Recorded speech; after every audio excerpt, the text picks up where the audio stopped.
before I round up this section, um, one more question, and in Mhm. terms of implementing and actually starting to do, and that is essentially one of the main challenges facing some of our entrepreneurs today or young entrepreneurs today is the access to capital, is Mhm. finance, financials, and being able to make a case for a business or a business idea that is not producing, is not currently operating, it does not have a balance sheet or an income statement at the end of the year, right? So my question would be, what are entrepreneurs supposed to be thinking about in order for them to, say, get their business either financed with a loan or entice an investor?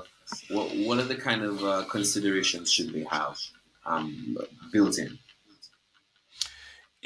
That's a very complex question. One of the things I've been very disappointed in is the notion that it, given our current lending regime, the bank is very happy to give you $500,000 to go build a house. Um, but it's gonna be significantly more difficult for you to get 50K to put into a business. So one of the issues that people find is that even when they are, you know, finance ready and they're a good candidate and they go in, they're getting offers that are under under financing their project, which is incredibly difficult. You know, um, I would suggest one of the struggles that we've come to know. I've come to know from my interactions with a lot of people who deal with this type of stuff is that it's very difficult to get people to produce even the daily journal of their business, right? And I mean, I don't understand a lot about accounting, right? I famously failed accounting twice in university. It's a real thing that happened. Um, but that's the bedrock of like what your financial statements become, right? What your financial what the bedrock of all of your financial information. Like if at least you can't write down, well, I sold 3 ice pops today, right?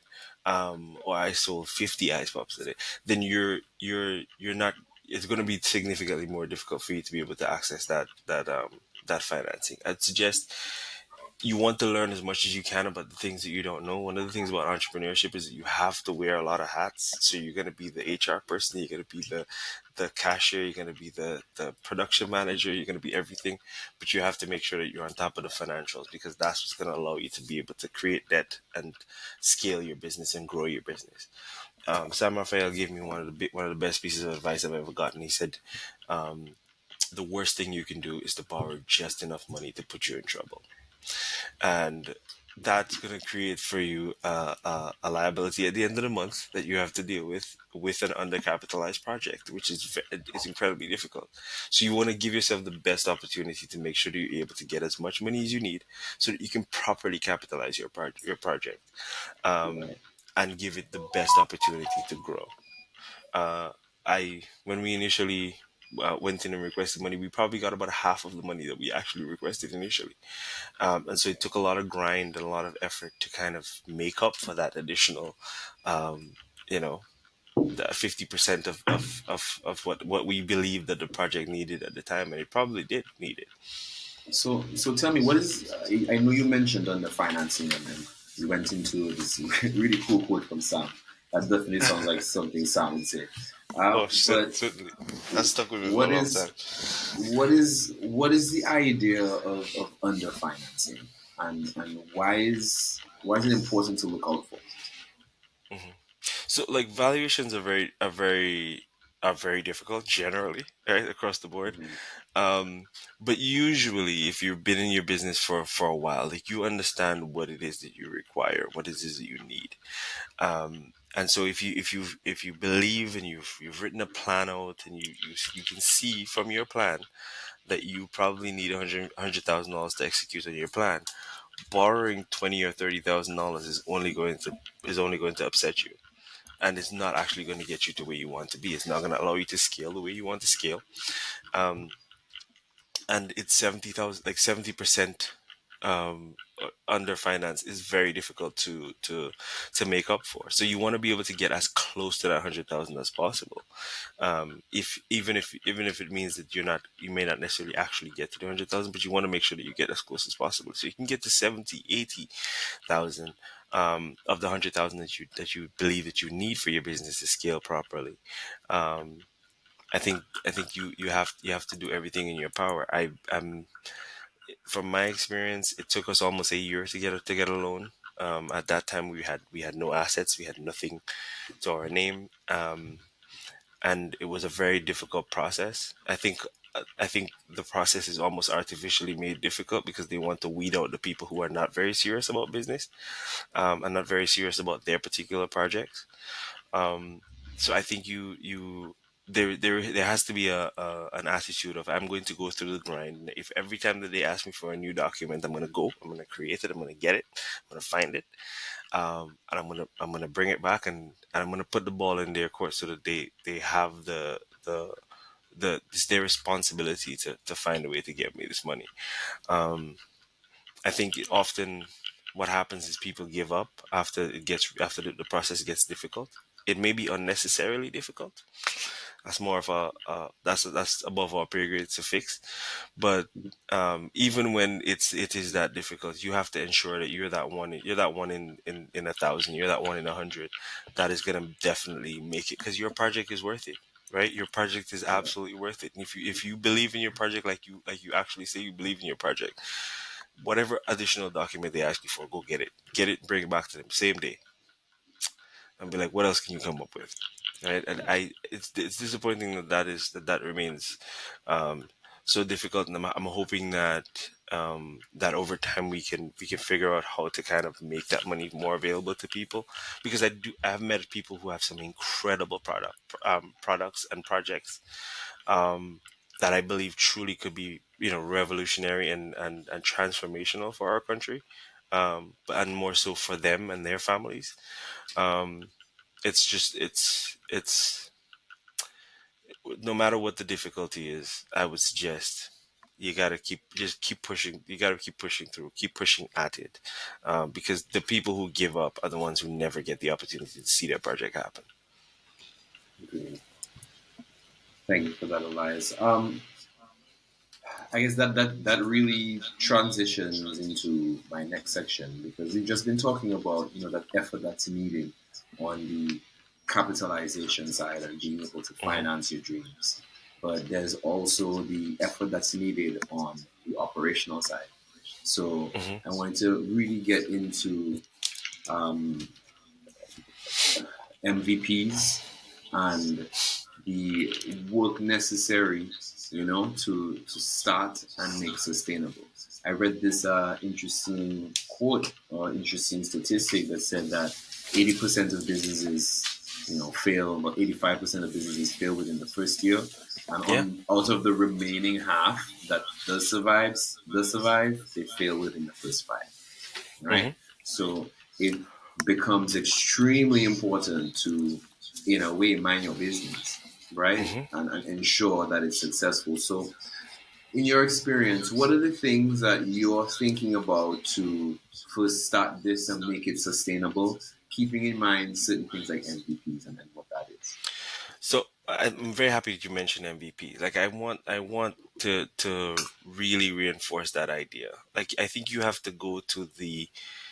find the very smallest unit of your business working, right? And you have to prove that your MVP works, right?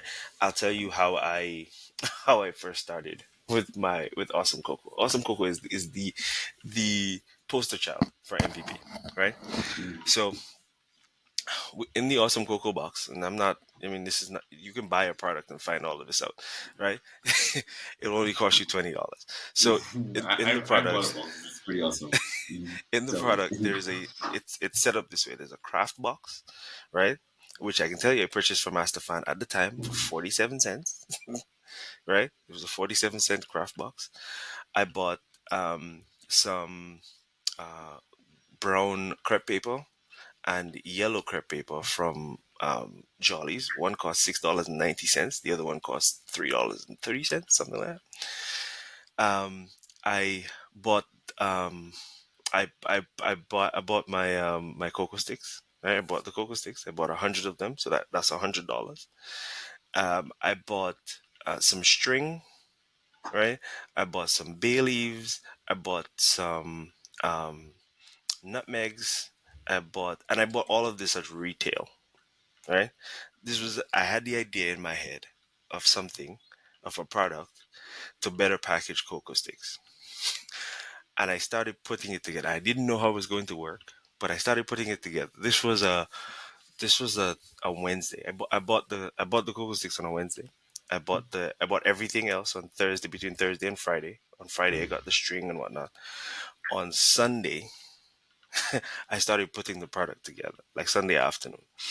I packed it up, put it together, um, tied it up with a string. I created a little label. I had built a little label because I'm a graphic designer, so I designed a little label.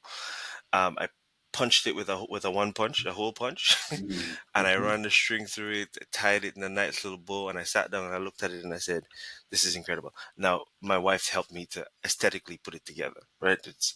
So She she's the one had with the sense of style. Yeah, That's right. for She sure. has the sense of style. I had none of that. I just had the idea for the product in my head. So I put Mhm. all that together and I sit down and I calculate how much is it costing me to do a box of this. And Well, I'm at 15 right now. Mhm. my idea at the time, I think you had 50, you had what I'm, dollars? I'm closer to At what? 15. I'm like 14 and change, just from what you were talking about. Okay. It cost me $12.37 Yeah, to put together the box, right? and that's at That retail, meant right? that's at retail. That's buying everything at retail and reselling it. And I'm like, okay, cool. So this could be like, and I wasn't even sure how many cocoa sticks to put in the box. Like I was like, should I put nine? Should I put 10? Because nine would be like I get a little more profit. Anyway, so the lady who sold me the cocoa sticks brought them and like parceled them in tens, and I was like, Mhm. well, that's a sign right there. So I just took it, put them in the box, packed them all in the box together, and I put that box. I did an ad for that on Sunday night. On Monday, I had 10 boxes. 10 boxes. My first 10 boxes. 100 cocoa sticks, 10 boxes. I put an ad out on the Monday night. Sent it out to everybody on my WhatsApp. Put it on my Facebook. I didn't even boost it or anything. Just posted it. On Monday morning, I sold the first five. By Monday at 2 o'clock in the afternoon, I had sold all 10. Right? 106 I in a day. immediately. Sorry? 106 in a day. That's right. 160 in a day. So I turned this initial investment of $100, it cost me like $136 in total to buy everything, right? I turned this $136 into $200, like the same day, right? And I was like, wait a second, There's something this here. is right. So, but I had proof at that time that this one little box that I created, the first little box that I created, right? I created 10 like it, and the next day I could sell it to people who never knew me as doing this business before. Uh, never have never bought any kind of food item from me, because even if they've bought stuff from me before, even if they're my friends and they've bought stuff from me before, they've never bought any food item from me before. Um, and I sold it, and I got one or two people who were not my friends to also purchase from me. And I was like, this seems interesting. So I started building out the business, right? I went and I got it registered, and I did a bank account and everything, all of the things that you need to do to kind of get your business legit. Um, but that's I think is a key. If what you sell is soap, you got to figure out how. Okay, well, can I make 10 soaps, and can I first sell it to 10 people who I think are my within the demographics and within the persona of who I want to sell it to. Um, and if I can do that, okay, how can I replicate that 10 times, and how can I replicate that 10 times and 10 times and ten? Like that's kind of where it starts. It doesn't. But I don't think it just. Sorry. but then there's also, what if it? what if it doesn't work? What if it doesn't? You don't sell those 10 to those particular people. There's also the opportunity to come back in and rejig it, to come back in and bring Yeah, it down to a smaller point. Maybe you don't yeah, need all these additional things. But the big thing about what you mentioned with there was testing and being able to test correct. the hypothesis of this business idea Right. that people who want cocoa will pay a premium for nice cocoa, right? Good. Exactly. Now, if I can't sell that to 10 people that I know, right? 10 people that are currently in my WhatsApp, where am I going with 100 boxes? Where am I going Yeah, with cartons of boxes? What am I doing? For yeah. what? To whom? Never Right? backward. To whom am I selling it? And I think that's often um, one of the steps that's missed. It's people get into entrepreneurship because they probably need a job. They get into entrepreneurship because they have an idea of something that they want to try. And you go ahead and you create 100 of them. You build, you spend all of the time and all of the money to do all of that. And then you realize that it's not selling as fast as you wanted it to sell. Well, did you consider what your comps are? Did you consider what your minimum viable product is? Like, are you profitable from item one, right? Is that possible? And if it's not possible, okay, when can we be profitable? And how many of these do we need to sell for us to be profitable, or at least for us to just break even? If you can break even on your first set of sales, you're way ahead of the game as an entrepreneur. Way ahead of the game. Because we haven't even started talking about like doing an offer for new customers or anything like that. We're just selling. You just created a product, no introductory pricing, no anything. You just created a product and you showed up and you sell it. Yeah, I think I agree. You know that the first finding out exactly what it is that what you're offering, what you're selling, how much it costs, in the very beginning really empowers you to now understand where do these additional costs come from, where can I shed some of these additional costs, and what Hmm. costs can I pass on to my customer and really make this product sustainable, which is the Of course. next section, which is is operation and sustainability. Because now So that you unfortunately, Mhm. Unfortunately, the cost of the craft box went up almost double. So it went up from 47 cents to 64 cents, right? Which is not a cost that I can pass on to my customer because Right. And that's I'm selling a $20 product. So I got to eat that. exactly. Yeah, Right? yeah. That's something you gotta But absorb. Understood. right, but I think it's also wise to know like you have to know from the jump what your margins are. Because if I was like at $19 and I'm selling the product for 20, and then the cost of the box doubles, and I'm losing that margin, like Mm. at some point I gotta turn it into a $25 product. At which point you're gonna Mm. have other types of problems, because Yeah, yeah. in my mind, a $20 product was a very simple conversation to have with the customer. It's one bill, right? They take Mm. one thing out of their wallet and they give it to you. If it's $23 and they gotta go rooting around in their change purse and whatnot, like that complicates the exchange. You know what I mean? You want to create as little friction as possible just to have the conversation. But when I sold you a box, I gave it to you. You gave me back a $20 bill, right? Mm. If you had to go back in your purse and look for $25 feels a lot like 30. Yeah, yeah. It's more 30 than 20, that's for sure. It's more 30 than 20 for sure. You know what I mean? So yeah, those sort of things played a role in determining what was working and what was not working. But like I say, it kind of starts with your MVP. It starts with really rooting down to like what the smallest unit of your product is, or of your business becomes. So now that you've done that, you've really distilled your idea down into its root components. Um, how do you then scale that? And you can also speak on the different challenges that come with scaling, because as you can imagine, when I say scaling, I mean making your business bigger, operationalizing it, Hmm. and selling to more people, producing more, getting bigger essentially. So when you Hmm. grow, there's also inherent growing pains, right? So Right. my question is, how do you make that sustainable? What are the things that you're looking for And what are some of the main costs that you're gonna have to manage, yeah, Mhm. in order to be sustainable? So number one, you have to simplify, right? It has to be simple and replicatable. Like whatever the product is that you're selling.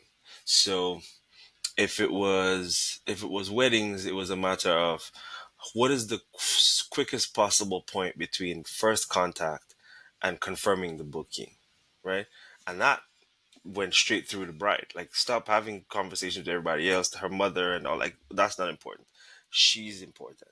How do I make sure that she is um, able to get me from her first making contact with me, and then I'm not allowing her to walk out the door without her confirming the booking. I have all of these other products that I can offer, or all of these other services that I can offer her that are meant to remove clutter from her life, right? Remove clutter from what is the most cluttered filled situation that she has ever found herself in the middle of, right?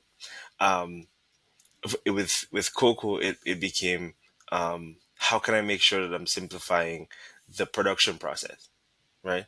How do I get from, well, I made 10 boxes to making sure that when I create 30 boxes or 50 boxes, it's taking up time that, that one is not allotted to anything else, but also that all of it can be done all at once. I can batch it, right?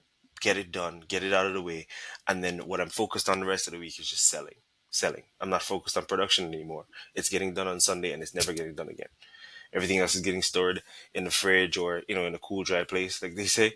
But what you're focusing on from that point on is once you leave the house is you're just selling. You're not trying to recreate the production process. You're just trying to focus on one thing at a time, right? So in a way, Sorry, you're minimizing friction. So minimize being friction. able to Absolutely. prepare in advance or at least plan out the processes of things that are needed in order for it to be successful, free Right. up that space and that capacity so that you have more to, like for you in your instance, to sell more, or in other Hmm. persons in other persons an example, maybe speak to more people or to Hmm. be engaged in more business development. Absolutely. So it's operate the operations aspect of it is something that I've had a lot of fun with recently because I recently started managing a laundry in my spare time, and one of the things that I had to first do was to really refine how the operations of the business were being done. Right, first off, before you start trying to scale, before you start trying to push it out to a whole True. bunch of other people, Facts. so Facts. it's not cool if people come to your laundry and then you're not really sure how things work, or there's not really a specific clear identified process from showing up at the door through getting back your bag with your name on it and your tags on it, and then making sure that everybody gets back every single piece of clothing that they came there with, which is a whole other thing in in that particular business, right? But that was fascinating to me, right? Figuring out how to make sure that we're always doing things in the same way. And then if it's a matter of scaling it, it's just a matter of, can we do it faster, or can we do more of it for longer, right? Over a longer period of time. Um, so it kind of starts with articulating a clear, like, 1, 2, 3, 4, 5, 6, 7 steps from initial, like I say, initial contact to making sure that you've provided value for the customer, and for your client. And if you can start there, then you can figure out, how can we make it faster? How can we make it more efficient? Or how can we make it to where we end up doing more of that thing? And I think that's where scaling starts. The rest of it might be about, like, well, how much money do you have, right? And how much faster can you do this? Or can you scale your marketing efforts by by pushing into social media and doing digital marketing? Can you scale your your your staffing by just being able to hire more people, right? So that you can do things more efficiently and do things in less time. Can you scale by adding additional machinery, right? if that's something that you have as part of your business. But it first starts with how are we replicatably creating product, or creating value for the customer, and then how can we then simplify that even further.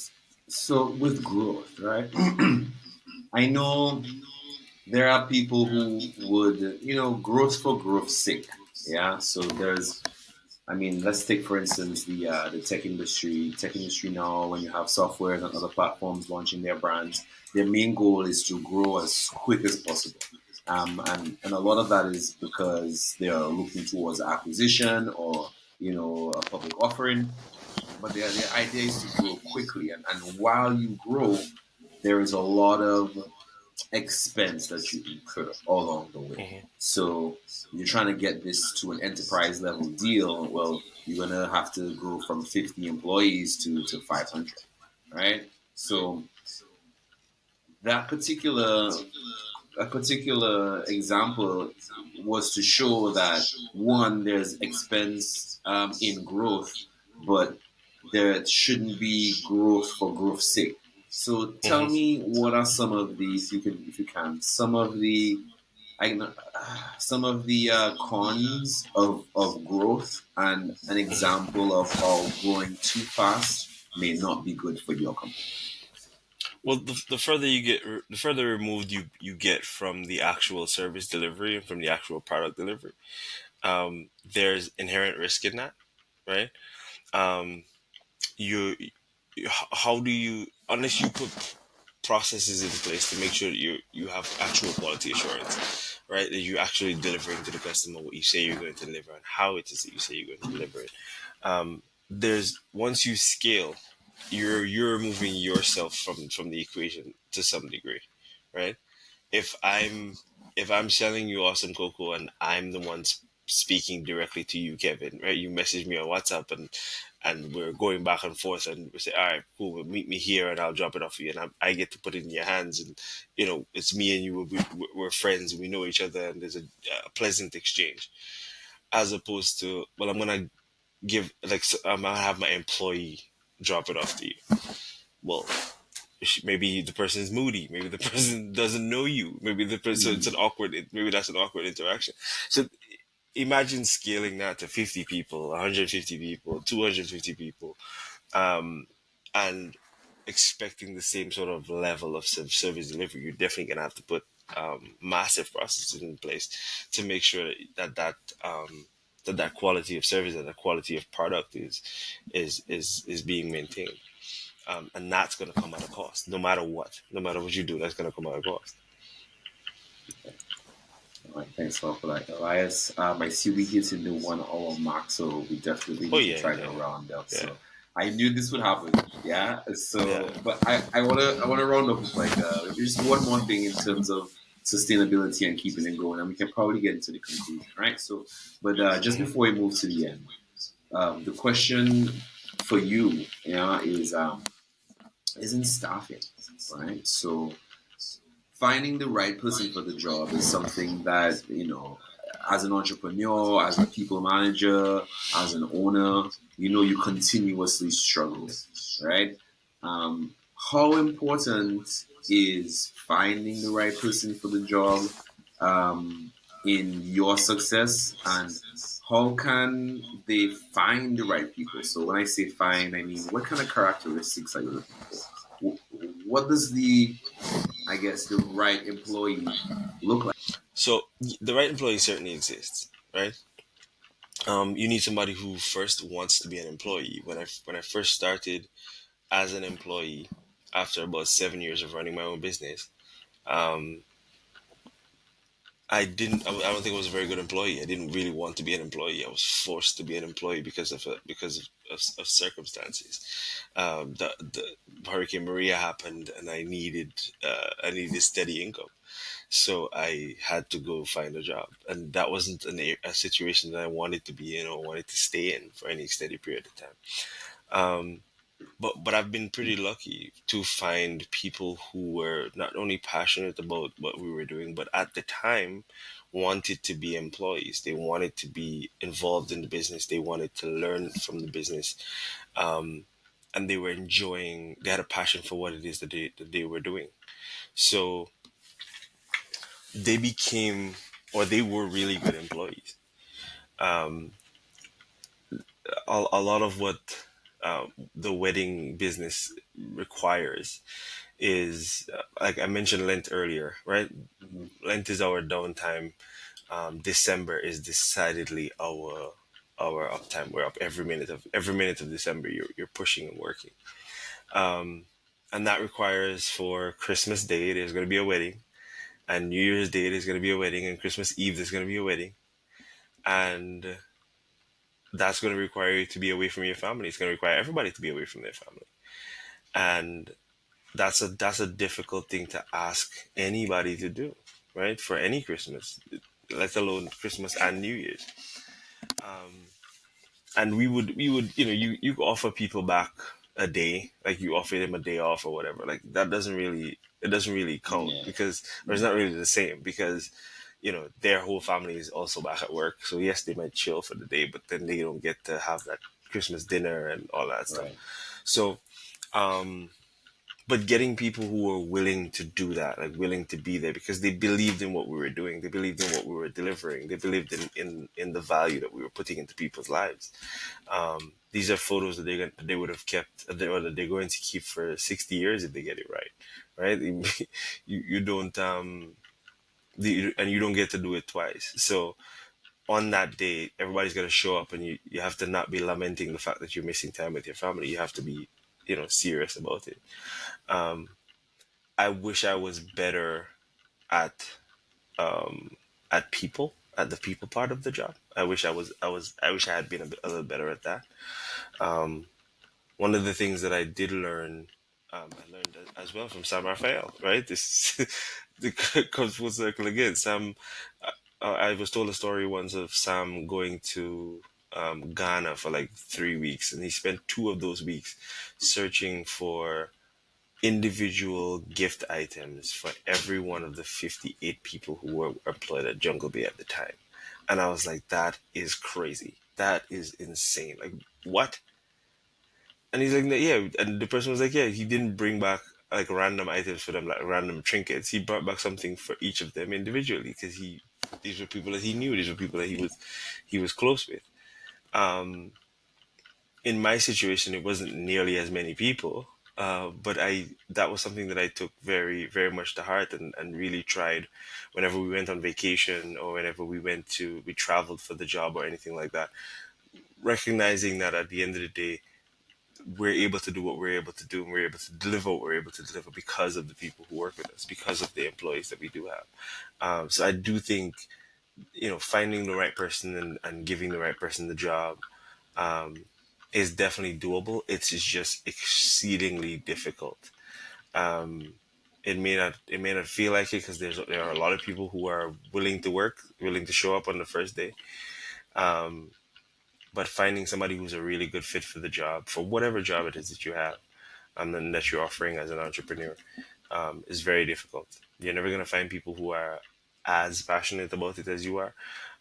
But if you could find Facts. those that are willing to learn, willing to be a part of what it is that you're building, who understand your vision, and who are interested in perhaps learning from your vision, learning from you. Even so, it's that in 5 years they can do their own thing. Like, there's nothing wrong with that either. But that's the challenge. That's the challenge. And I was lucky enough to stumble upon some really great people. But in some of my other ventures, I've found that it's quite the nightmare. I understand completely. Employees and finding them, trust. It is a long, arduous process sometimes, but finding the right person and that A player could really send your company to the next level, right? For So, sure, for sure. so in conclusion, we're rounding up to the end. I just want to get some insights from you, right? So, Hmm. there are two questions that I want to ask you, and then you can, I guess, take the first one first, all right? But let me explain it to you. Now, there's the concept of what we know, the known unknowns, and the unknown unknowns, right? Hmm. So at the end of the day, you as an entrepreneur came in knowing what you knew, right?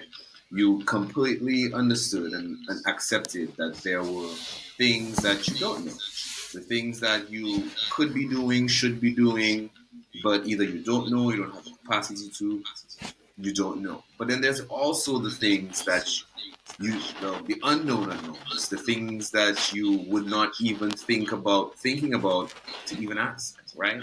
So now, 13 years down the line, right? What is an unknown at the time that you thought someone just needed to tell you, like, right? Why didn't anybody say this? Unknown unknowns. Well, like there's no way to downplay the amount of impact that like these recent natural disasters have had on our country and on my business. Yeah, Um, and I'm wondering if these count as known unknowns or unknown unknowns because we kind of know that we're gonna get storms at some point. Like that's yeah, it's quite a significant possibility. But I don't think I really understood the the the the impact that it would have had, and I think I would have focused my business on a couple of different things. I think I would have focused a lot of my finances on protecting what I had, not just in terms of like insurance and stuff like that, but just like getting out of debt would have been a massive focus for me.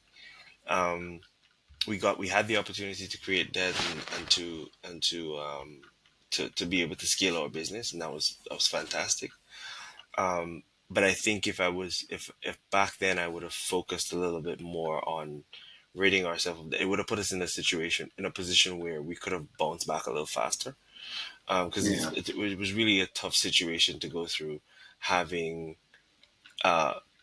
most of the industry dry up because there's just nobody getting married in the middle of a hurricane, and still having a debt requirement, and that was pretty crushing at the time, at least for me.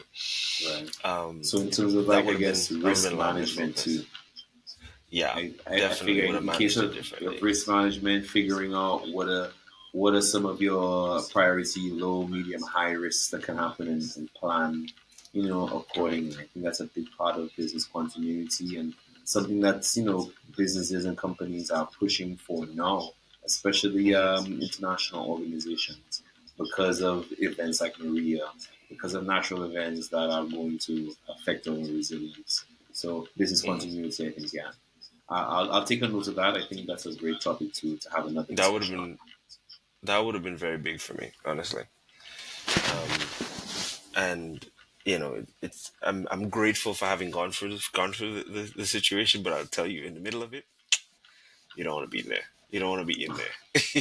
You definitely Understood. want to be the guy after who knows now better, Yeah, yeah, but you don't want to be in the middle of it. Like, you don't want to be fielding calls from the bank and stuff like that, and trying to be like, I'm not going to pay you until I pay my people. Like, that's just not yeah, going to happen ever.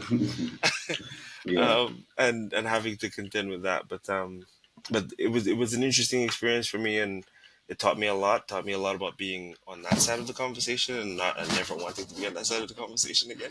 Mm. Um, but at the end of the day, that would have been something that I would have focused my efforts differently, had I known was coming. Elias, thank you very much for making the time and really talking to our viewers and empowering some of our entrepreneurs along their journey. And we wish you all the best. Really appreciate the timer.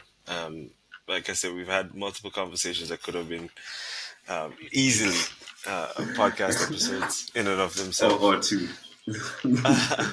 And always super happy to share with you and talk to you. So, like I said, keep doing what you're doing. Really proud of you with this initiative, and I hope it grows from strength to strength.